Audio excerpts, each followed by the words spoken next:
1949 में 3 जगह पर नेहरू ने कब्जा किया। पहली जगह है गुजरात का सोमनाथ मंदिर, रिकंस्ट्रक्शन किया। दूसरी जगह है अयोध्या अर्थात साकेत, और तीसरी जगह है महाबोधि महाविहार, एक्ट बनाकर कब्जा किया। सोमनाथ मंदिर पर क्यों कब्जा किया उनको मालूम है, आज हमारे लोगों को मालूम नहीं।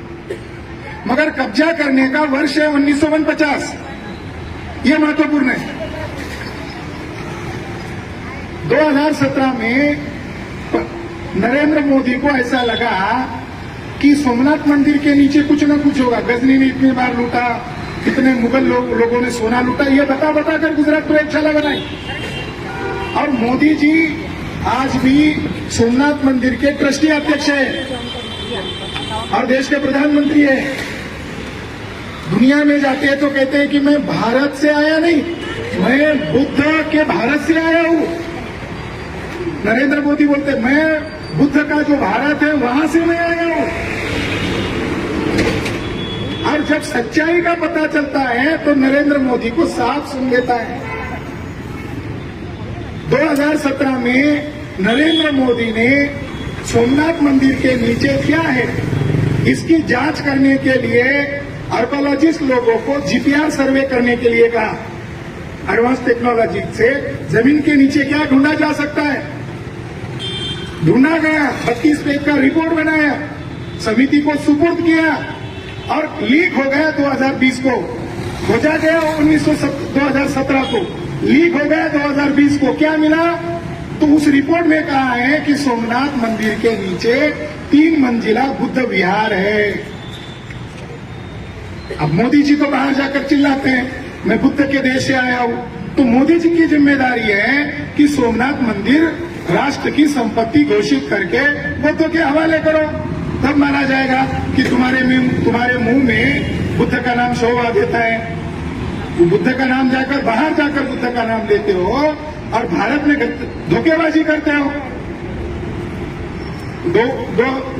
एक संदर्भ आया 1949 को सोमनाथ क्यों कब्जा किया, वहां बुद्ध मंदिर है, बुद्ध विहार है, 3 मंजिला। उस रिपोर्ट में कहा है कि बुद्धा के शरीर का अस्थि कलश है अंदर, ये भी कहा, पवित्र जगह है। दूसरी जगह है साकेत। पंडित जवाहरलाल नेहरू ने फैजाबाद जिले के कलेक्टर को आदेश दिया कि तुम रात को जब सोए रहेंगे तब तुम अंदर जाकर मस्जिद में राम की मूर्ति रखवाओ। तो रात के 12 बजे दिन बदल जाता है, तारीख बदल जाती है, इसलिए 2 तारीख को काउंट किया जाता है। 22 दिसंबर और 23 दिसंबर 1949 को नेहरू जी के कहने पर फैजाबाद जिले के कलेक्टर ने राम की मूर्ति मस्जिद के अंदर रखवाई और यह विवाद खड़ा हुआ हिंदू मुसलमान का। कितने महान है नेहरू जी, कितने बड़े सेकुलर हैं।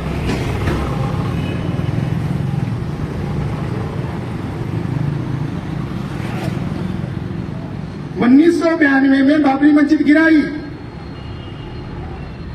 प्रधानमंत्री उनके ही थे, साउथ का ब्राह्मण,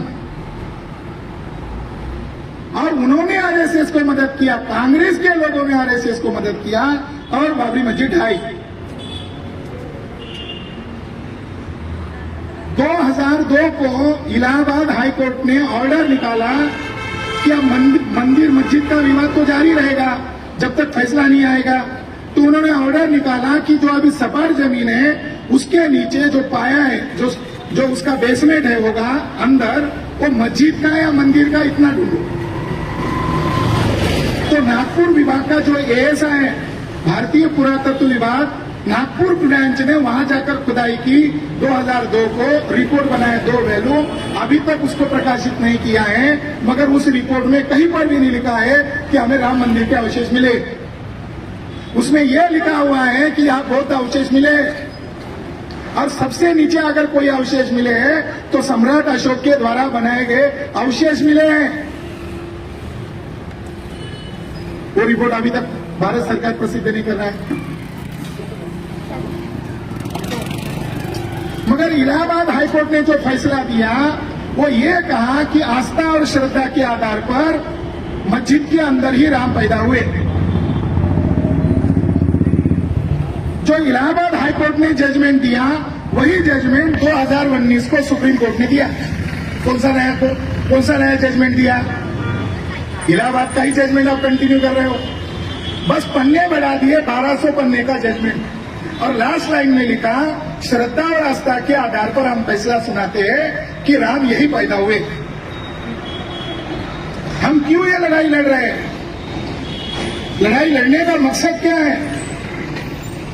लड़ाई लड़ने का मकसद ये है कि जजेस लोगों को ब्लैकमेल करके आरएसएस और बीजेपी के लोग इस देश को धार्मिक रूप से गुलाम बना रहे। मुद्दा मस्जिद है या मंदिर है, यहां तक ठीक था, मगर जजेस ने उनको बर्थ करवाया। जजेस ने क्या किया? यही पैदा हुए। यानी जो काल्पनिक देवी देवता है, उनको ऐतिहासिक घोषित करने का काम जजेस कर रहे हैं। उसमें से एक जज के ऊपर आरोप लगाया एक महिला ने सेक्सुअल हैरेसमेंट का, रंजन गोगोई उसका नाम है। उसकी इंक्वायरी की। यहाँ के नागपुर के जज थे बोबड़े, खानदानी आरएसएस के वर्कर, बाद में जज बने और गोगोई जाने के बाद बोबड़े ही सर न्यायाधीश बने। खास बात। और उस महिला की इंक्वायरी कराया जस्टिस पटनायक ने। जस्टिस पटनायक ने महिला को निर्दोष घोषित किया और जस्टिस बोबड़े ने गोगोई को निर्दोष घोषित किया। अभी तक पता नहीं चल रहा है दोषी कौन है।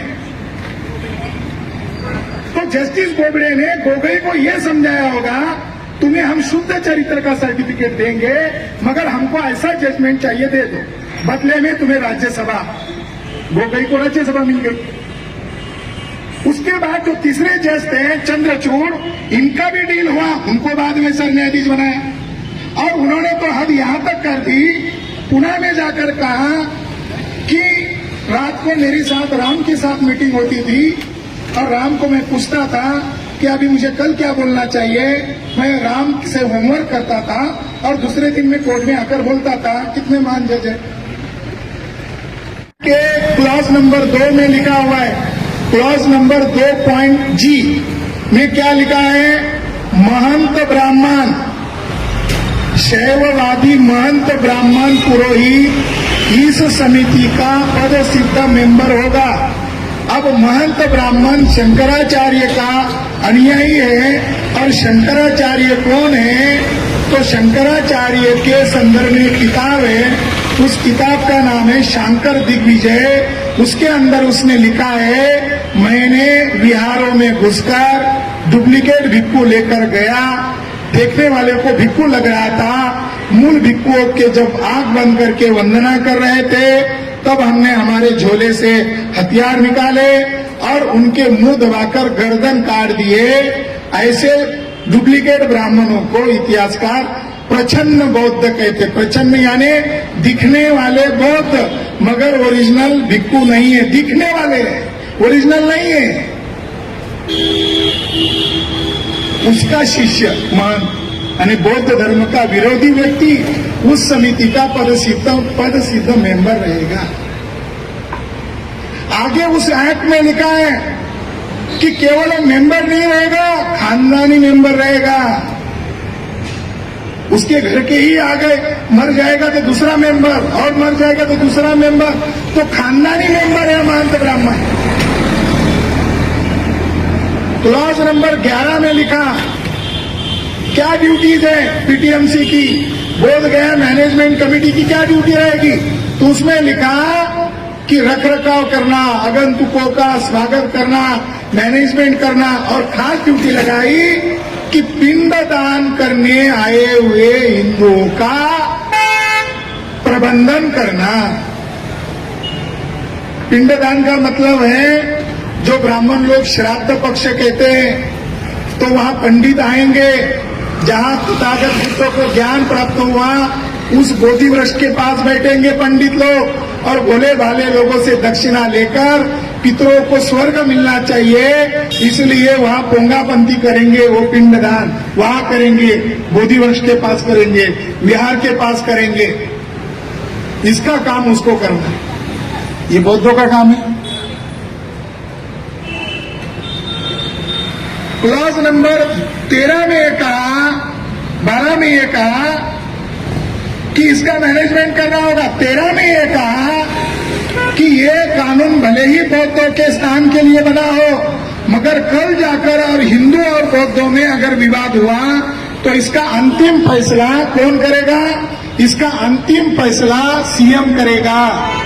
अभी कुछ लोग नागपुर में आकर गडकरी के इशारे पर ये प्रचार कर रहे हैं, ज्यादा नहीं इक्का दुक्का आदमी है, वो प्रचार कर रहे हैं कि ये आंदोलन करने से कुछ होने वाला नहीं है, बल्कि बौद्धों को सुप्रीम कोर्ट में याचिका दायर करनी चाहिए।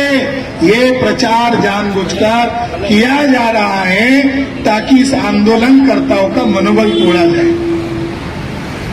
क्या लिखा है क्लॉज नंबर 13 में? कि कोर्ट में आप नहीं जा सकते, लिखा है।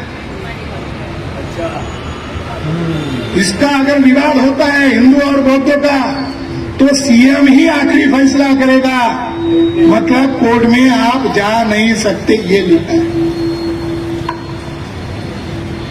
नागपुर वालों को बताने के लिए मैं आया हूं।